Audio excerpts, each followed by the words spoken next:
Bienvenidos a este nuevo programa de los seminarios que se están desarrollando del curso de verano de la Universidad de Cádiz en San Roque.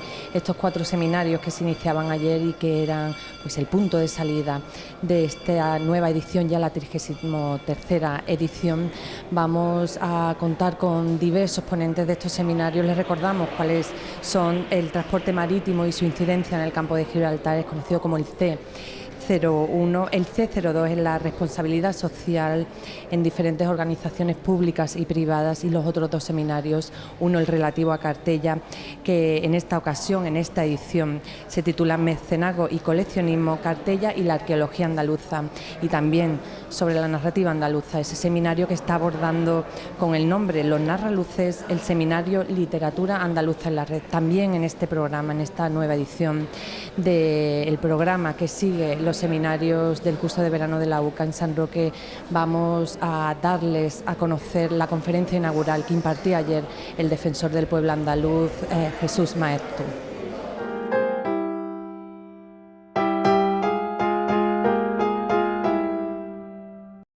En el acto inaugural han participado el alcalde de San Roque, Juan Carlos Ruiz Boix, la teniente alcalde delegada de Cultura, Dolores Marchena, el rector de la Universidad de Cádiz, Eduardo González, y la vicerrectora de Extensión Universitaria, Marina Gutiérrez. La teniente alcalde delegada de Cultura, Dolores Marchena, dio la bienvenida a esta nueva edición del curso de verano de la UCA en San Roque, una bienvenida que ha hecho extensiva a todos los que hacen posible esta 33ª edición, alumnos, coordinadores de los distintos seminarios y trabajadores, tanto del ayuntamiento como de la universidad.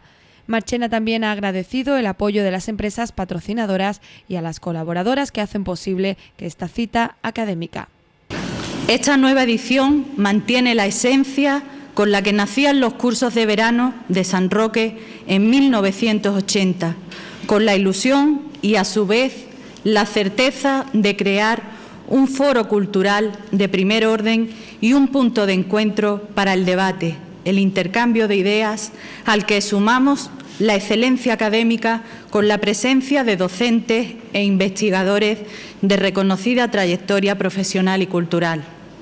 Se ha aumentado el número de seminarios, atendiendo al interés social, prestando especial atención a las peticiones e inquietudes temáticas que nos trasladan los propios alumnos y teniendo muy en cuenta aquellas temáticas de nuestro entorno geográfico más próximo.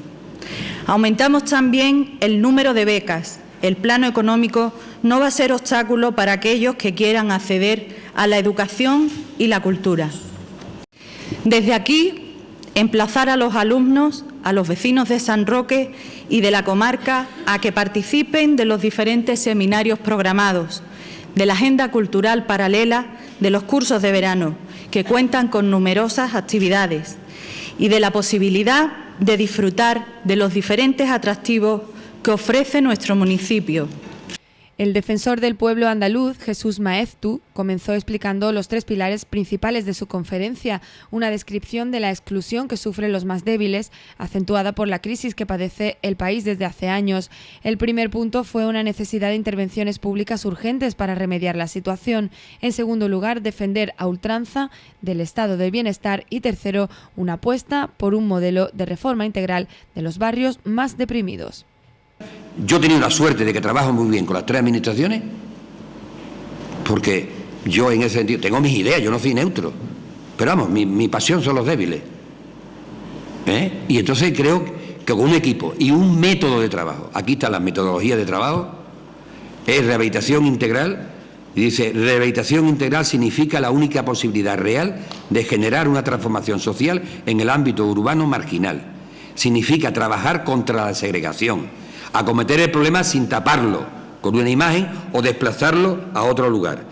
Rehabilitar integralmente quiere decir generar una nueva ideología de crear ciudad, promovida por las administraciones, los poderes económicos. Hemos hecho 2 hectáreas de huertos familiares, huertos escolares, 3.500 niños. Hemos bajado el índice de racismo del 40 al 14. Al 14. Y de asentismo, Y tenemos, y otra cosa que se me olvidaba, que hemos hecho de cada política un plan sectorial. Educación, aplicado allí. Salud, aplicado allí. Yo tengo todo el mundo de la droga, que tenemos un sistema que se llama café-calor. Usted, con el café y con el calor se hace más que con otra cosa.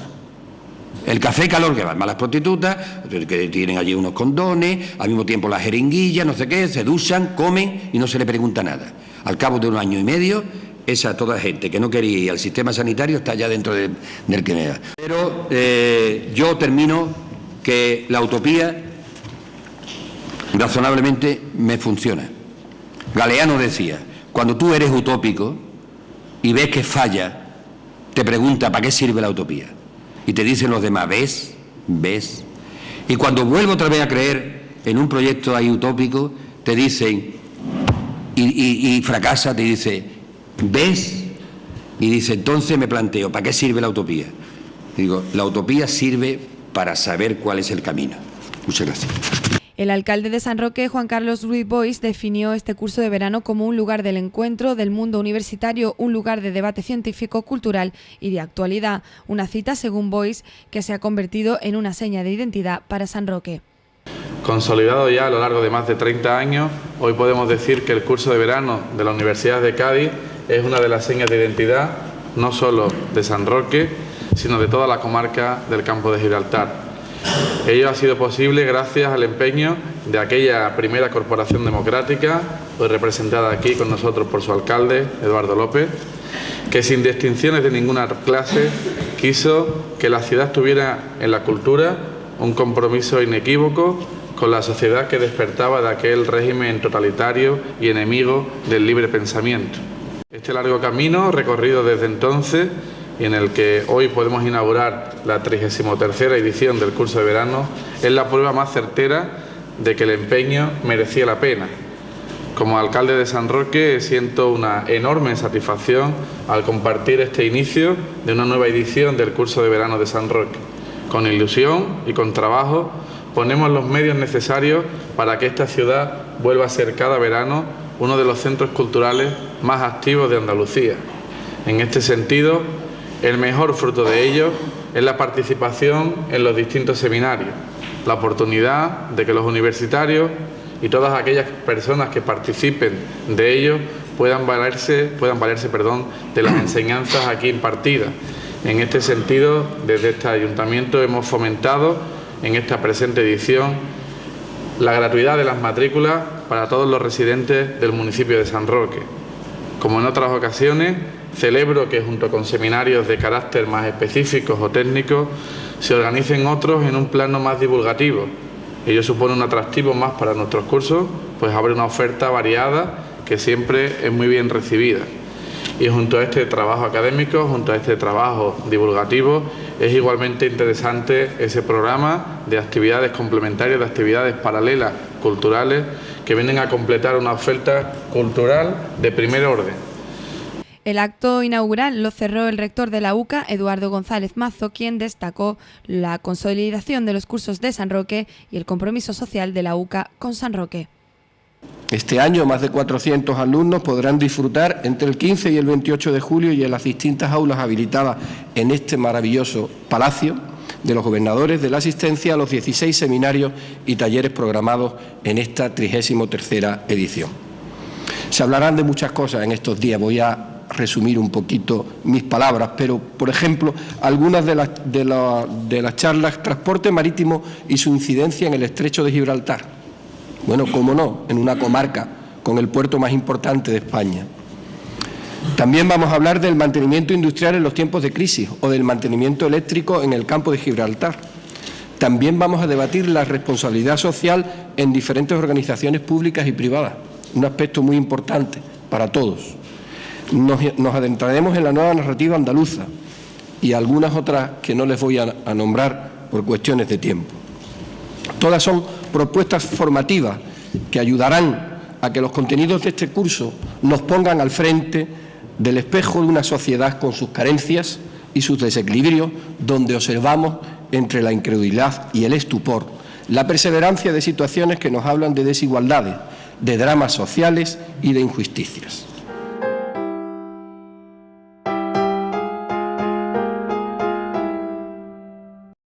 Los Narraluces afronta su segunda jornada de 16 de julio, un seminario que hoy va a contar con una ponencia de José María Abad que se titula sobre la nueva narrativa andaluza. Tenemos con nosotros a José María Abad. Hola, bienvenido. ¿Qué tal?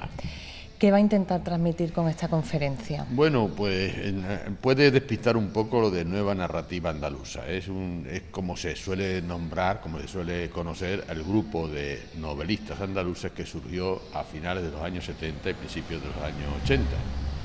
O mejor dicho, perdón, una década antes, a finales de los años 60 y principios de los años 70. Hoy decimos, por ejemplo, modernismo, y claro, alguien pensará a lo mejor que no está enterado de la historia de la literatura, que es algo que es moderno, ¿no? No, modernismo ya ha quedado fijado en principios del siglo XX, ¿no? Pues esto es igual, la nueva narrativa andaluza, que algunos llamaron los narraluces, con un neologismo que es muy discutible, a algunos les gustaba, a otros no les gustaba, pues es que surgieron en Andalucía una serie de novelistas, a fines de los años 60, como digo, de principios de los 70, donde anteriormente, decían algunos, solo había habido poetas. No es verdad, porque novelistas en Andalucía, siempre que ha habido novelistas en España, los ha habido también en Andalucía. Hay épocas en que no ha habido novelistas en ninguna parte. Por ejemplo, en el siglo XVIII no había novelistas prácticamente, porque la novela no era un género. Y entonces yo hablo de estas novelistas de esta época, y la idea que vino después es que si tenían unas características, unos denominadores comunes, unas características particulares, frente al resto de los novelistas españoles. Ahí yo más bien discrepo, yo pienso que no. Que no tenían esas características. Que no tenían ninguna, vamos, que algunos sí, tenían, claro, el contexto, salía mucho Andalucía como natural, salía al campo, salían ciudades andaluzas. En eso, en la temática, puede que hubiera, en algunos novelistas, pues se viera claramente que vivían o habían nacido al sur de Despeñaperros, ¿no?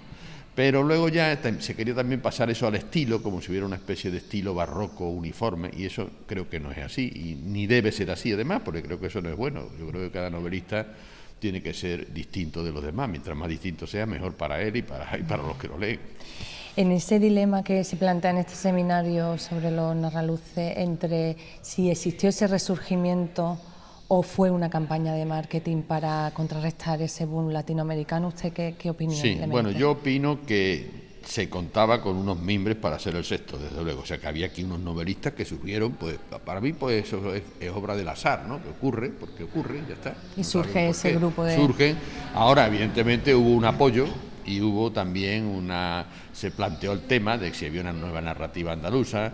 Los periódicos se ocuparon bastante de eso, hubo encuestas entre novelistas y todo eso favoreció un poco este pequeño boom, porque claro, si lo comparamos con el boom de la narrativa hispanoamericana, pues es un pequeño boom, un boom regional español frente a la gran literatura de la época en Hispanoamérica. Ahora, los booms siempre tienen una especie de cosa muy criticable, que es que meten en el carro a una serie de gente y se dejan fuera a otros. Y a lo mejor dentro del carro van algunos que tienen muy poco valor y quedan fuera otros que lo tienen. Eso pasó con la novelística hispanoamericana de los años 60, ¿no? Y seguramente también pasó con lo de los narraluces, ¿no? Muy bien, muchísimas gracias por atendernos. Nada, gracias.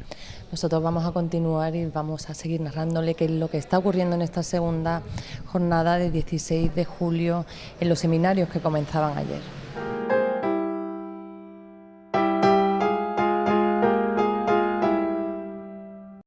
Andalucía, en la novela contemporánea andaluza, el problema de la identidad literaria ha sido el título de la conferencia que acaba de impartir Rafael de Cózar.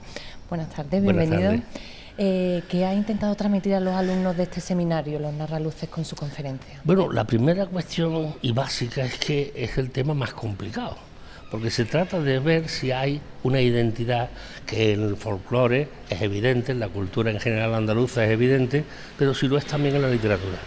Porque obviamente el escritor parte pues de una tradición literaria personal, de una familia, digamos, de afinidades literarias, pero puede ser hijo sobre todo de sus lecturas y no tanto de su contexto geográfico.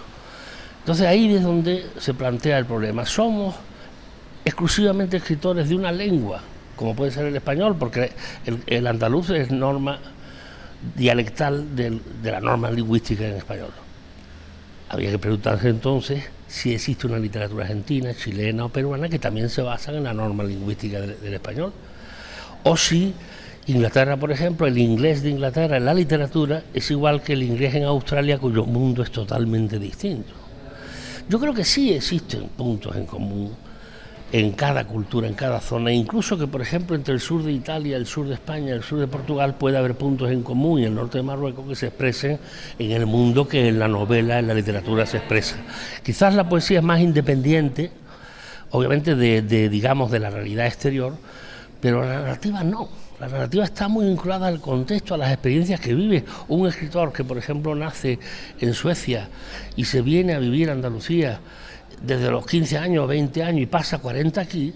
Obviamente, ¿qué va a escribir? ¿De Suecia? No, va a escribir de esta realidad, una realidad que le puede sorprender muchísimo y que por eso la realza. Pensemos en los viajeros ingleses, los viajeros que en el siglo XVIII y sobre todo XIX dan la imagen de una Andalucía todavía no dominada por lo que hoy llamamos globalización. Esa Europa que ya estaba definida por el trajecito, el polvito en la cara, la peluquita blanca. Y que Andalucía no. Y Andalucía, en cambio, era el sitio agreste. Por eso los románticos europeos convierten a Andalucía y a España en el país romántico por excelencia. La literatura importante la da Inglaterra, la da Francia, Alemania da toda la teoría del romanticismo, pero el país es este. Y claro, ese bandolero, con su navaja, esa montada a caballo, esa Carmen, el torero que se enamora de ella, es la mujer, la primera de las mujeres fatales de la historia literaria. Y Prosper Mérimée no había estado aquí cuando escribió la obra, pero conocía muy bien los libros de viaje. Entonces, efectivamente, el contexto es un elemento fundamental, pero incluso yo diría más, para no enrollarme, no contarte toda la conferencia, que aparte, Manuel Alvar, que era el gran especialista en geografía lingüística, me decía que el andaluz no es solo la pronunciación. Los escritores andaluces, cuando escriben, no escriben como pronuncian, obviamente, siguen la norma gráfica del español. Pero, sin embargo, el modo de pensar y de contar las cosas sí es distinto. Dice, el andaluz merodea las cuestiones, no es capaz de decir blanco-negro. Usted pregunta por la calle en Madrid, en Valladolid, ¿dónde se encuentra tal calle? Le dice, segunda a la derecha, primera a la izquierda. Pregunta aquí, oye, ¿dónde está la calle La Araña? Hombre, por Dios, como no voy a saberlo yo si he pasado cientos de veces. A usted con la persona perfecta, porque lo mejor es que coja usted hacia arriba. No, quizás, mire, coja usted por esta calle detrás, que le cogerá más cerca. Y tú dices, pero si para allá y para allá es todo lo contrario. Al final no sabe dónde está, pero no puede decir sí o no. Y por eso dice, el andaluz merodea la cuestión. Coge todos los flecos de la pregunta para no ir al núcleo directamente. Serafín Esteban Calderón lo definió de la siguiente manera. El andaluz no puede estar callado 2 minutos, si no tiene con quien hablar, canta. Esa capacidad de expresión, ese laconismo castellano, es una cosa que se refleja en la literatura. Por eso he puesto el ejemplo de una novela de caciques, como es Los Santos Inocentes de Delibes, tiene 50 páginas y refleja perfectamente lo que es el mundo caciquil extremeño andaluz. Sin embargo, por ejemplo, Pesebre de Caoba, de Requena, cuenta ese mismo mundo caciquil en 250 páginas. ¿Nos gusta recrearnos? Sobre todo que es un mundo que choca. Mira, hay un ejemplo claro. Lorca y Alberti consiguen crear la tragedia moderna, no ya como especie de recuperación de la tragedia grecolatina, que es lo que ocurre hasta el siglo XVIII, sino creando una verdadera tragedia. ¿Y cómo lo hace? Como lo hicieron los griegos, basándose en el pueblo, basándose en la realidad que aquí ocurre y que es muy distinta del mundo civilizado y ordenado. Ejemplo, Bodas de Sangre. Bodas de Sangre está tomado del periódico. Es un hecho real y sucedido, casi como se cuenta en la obra, pero convertido en tragedia. Cuando esa madre le da el cuchillo al hijo, ¿por qué? Se ha ido con la otra, entonces ya a matarse. La propia madre a su hijo para que se mate, porque el honor está por encima de todo. El honor, el respeto social está por encima de la libertad individual. Alberti en el Adefesio, ¿qué hace? Lo mismo, contar una historia sucedida en Rute, en Córdoba, totalmente real. Y claro, ¿por qué resultan trágicas? Porque resultan imposibles en un mundo globalizado, donde si tu mujer te engaña, pues te vas con otra, pasa nada, no se mata a la gente ya por estas cosas, ya no se lleva la navaja. Ese es un poco. Rafael de Corzas, muchísimas gracias. De nada. Pues Andalucía, en la novela contemporánea andaluza, eso es la conferencia que ha impartido Rafael de Cózar en ese seminario que se titula Narraluces.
El transporte marítimo y su incidencia en el campo de Gibraltar, este es otro de los seminarios que se está desarrollando durante estos 3 primeros días del curso de verano de la UCA en San Roque.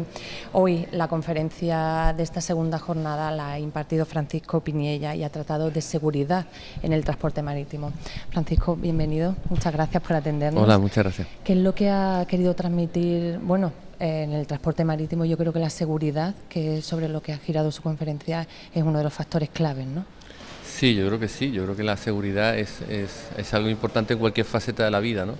Y en el tema del transporte marítimo es importante no solamente desde el punto de vista del buque y de los pasajeros y de las personas que van a bordo, sino también incluso del medio ambiente y las repercusiones que eso lleva. En la mañana de hoy lo que he centrado un poco la conferencia en los 100 años que han pasado desde el Titanic al Costa Concordia, es decir, 100 años y seguimos cometiendo los mismos errores a pesar del esfuerzo internacional que se ha realizado desde el punto de vista de normativa internacional, ¿no? Yo lo que he querido también transmitir es que no se trata tan solo de que haya normativa, sino que se controle que realmente esa normativa es aplicable a los buques, a la gestión de los buques y también dentro de una situación de globalización donde los pabellones de conveniencia, los registros abiertos, pues juegan un papel importante y descontrolador en este aspecto, y que los estados portuarios, como pasa aquí en Algeciras,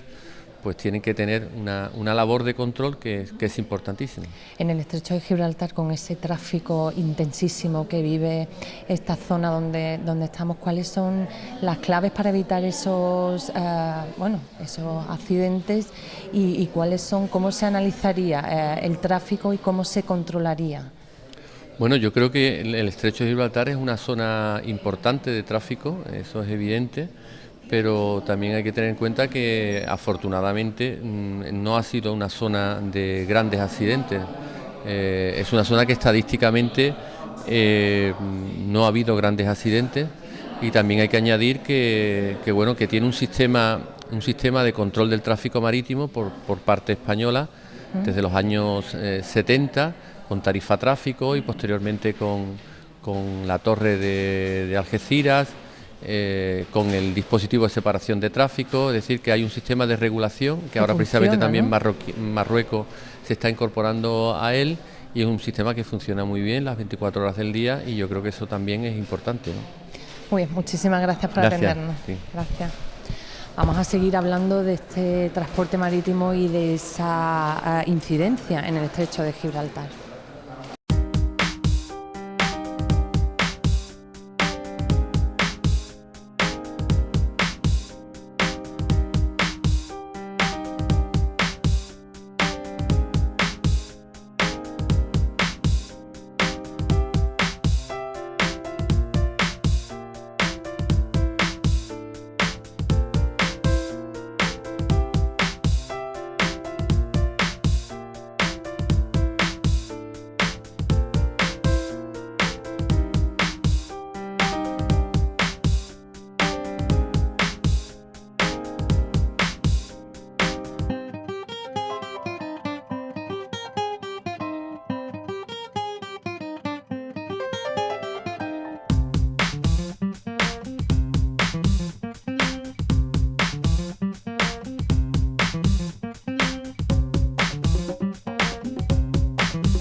La responsabilidad social en diferentes organizaciones, tanto públicas como privadas, ese es otro de los seminarios que se está desarrollando en su segunda jornada. Hoy la primera conferencia ha corrido a cargo de Antonio López, que ha versado sobre la responsabilidad social en el sector público, un tema que está de actualidad, bueno, a diario, es una actualidad que vemos todos los días.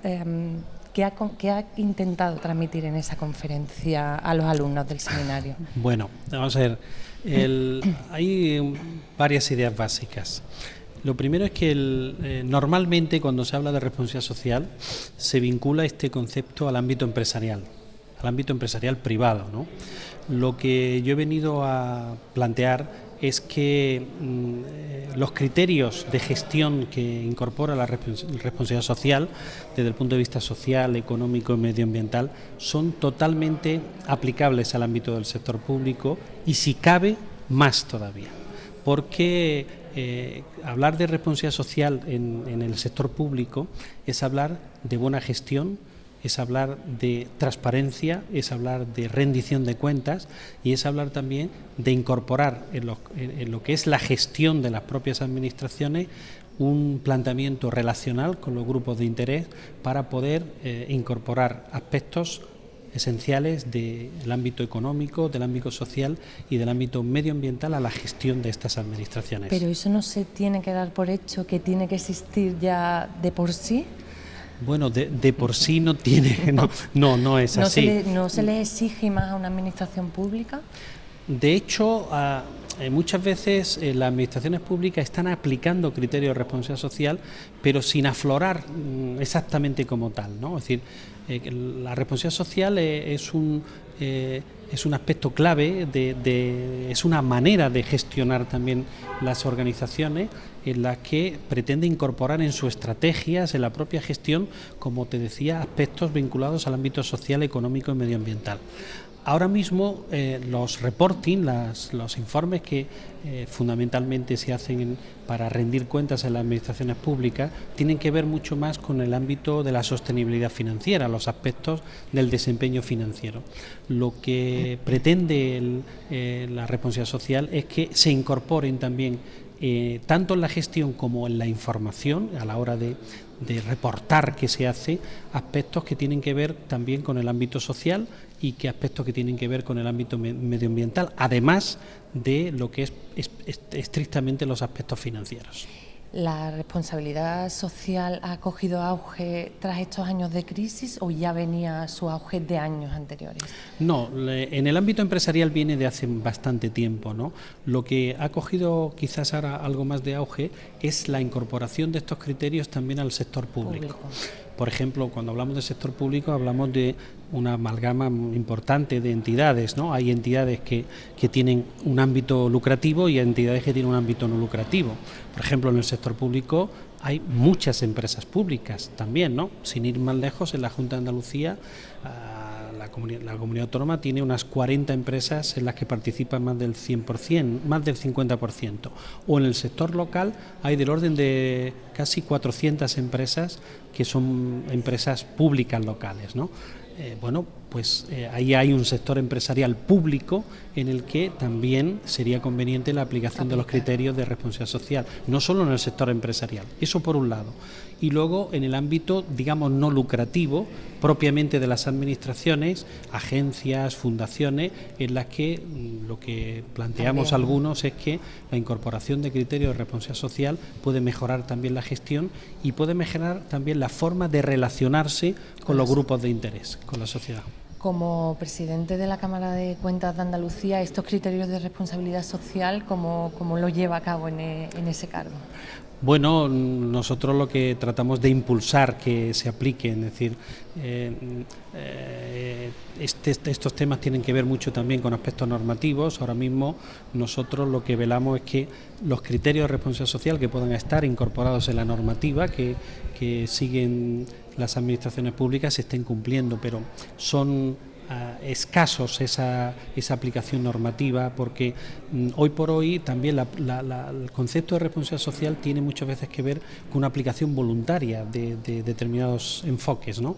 Entonces desde el punto de vista de la Cámara de Cuentas, lo que sí procuramos es que cuando hay una normativa que obliga, por ejemplo, aspectos de conciliación laboral o cumplimiento de determinados pliegos en lo que es la contratación administrativa, o cumplimiento de normativas que pretenden velar por la igualdad de hombre y mujer en la participación de determinados puestos, pues eso se están cumpliendo, ¿no? Pero no podemos llegar a otra hasta ahí llegamos. Hasta ahí llegamos. Don López, muchísimas gracias por atendernos. Muy bien, muchas gracias a vosotros. Bueno, pues ahí quedaba esa charla con Antonio López, uno de los ponentes del seminario sobre responsabilidad social en diferentes administraciones, tanto públicas como privadas.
La responsabilidad social corporativa en las entidades locales es la siguiente conferencia que integra el programa de esta segunda jornada del seminario La responsabilidad social en diferentes organizaciones públicas y privadas. El ponente es David Ortiz. Hola, bienvenido.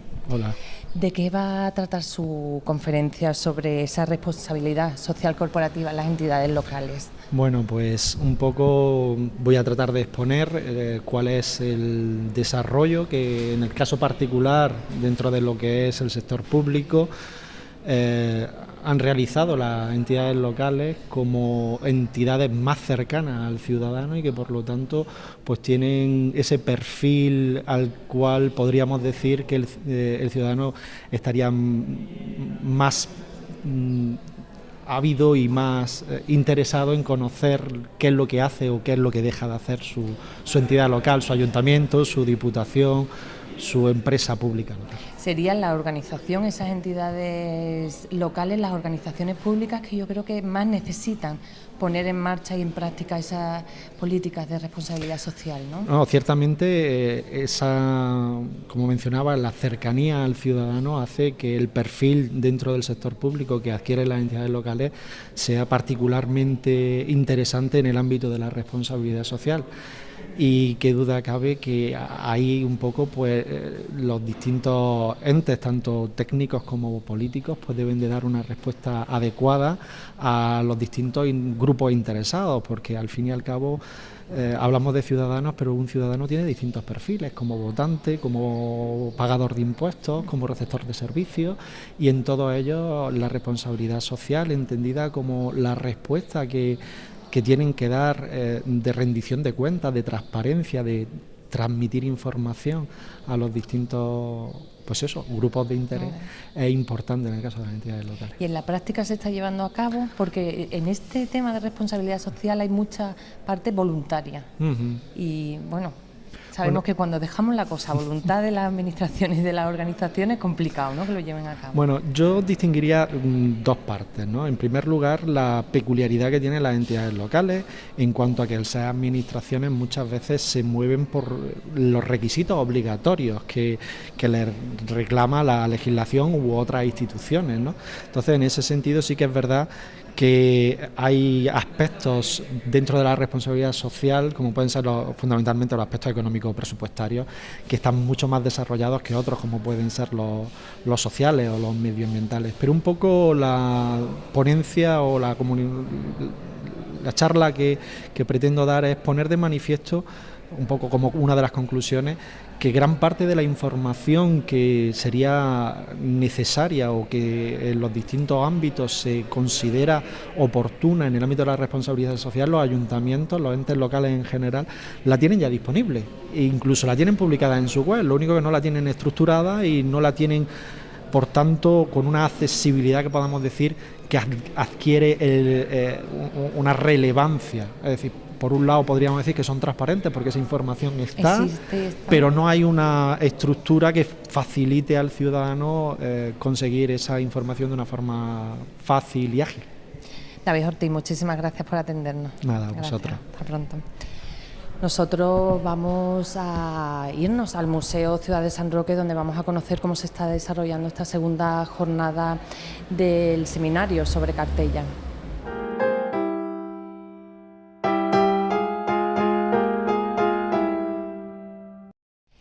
Mecenazgo y coleccionismo, Cartella y la arqueología andaluza. Este seminario en su segunda jornada se sigue desarrollando en el Museo Ciudad de San Roque. Hoy la primera ponencia ha corrido a cargo de Jorge Mayer, una conferencia que llevaba por título Jorge Bonsor, Juan Fernández López y la arqueología en Carmona.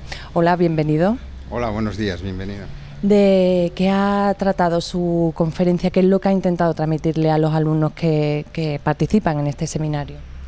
Bueno, pues dentro de la temática del seminario, la actividad de Jorge Bonsor y Juan Fernández López en Carmona, en Sevilla, fue fundamental en el siglo XIX y principios del XX en el desarrollo de la arqueología como disciplina científica, de tal manera que Carmona pues se erigió en uno de los enclaves más importantes en el desarrollo de la arqueología como disciplina científica en Andalucía, con la creación, bueno, primero la excavación de la necrópolis de Carmona y la creación del primer museo de sitio que ha existido en Andalucía, que se fundó en 1887 y que, bueno, pues fue de alguna manera el centro desde el que luego irradió la actividad de Jorge Bonsor.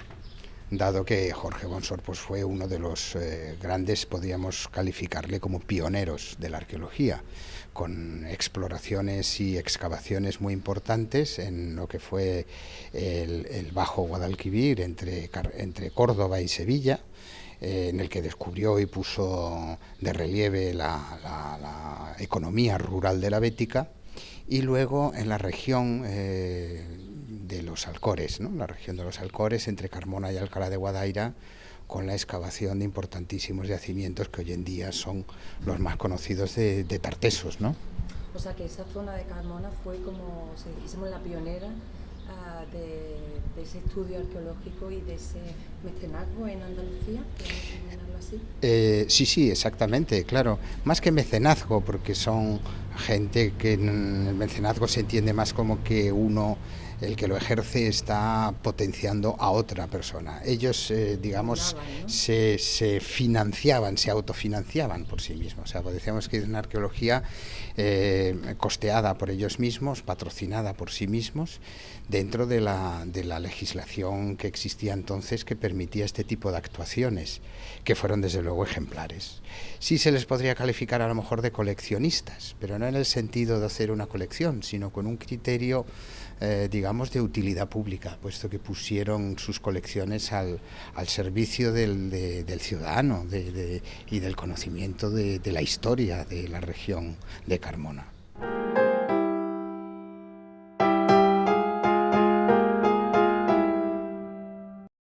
Nos contaba Jorge Mayer esa primera conferencia que integraba el programa de esta segunda jornada del seminario sobre mecenazgo y coleccionismo, Cartella y la arqueología andaluza.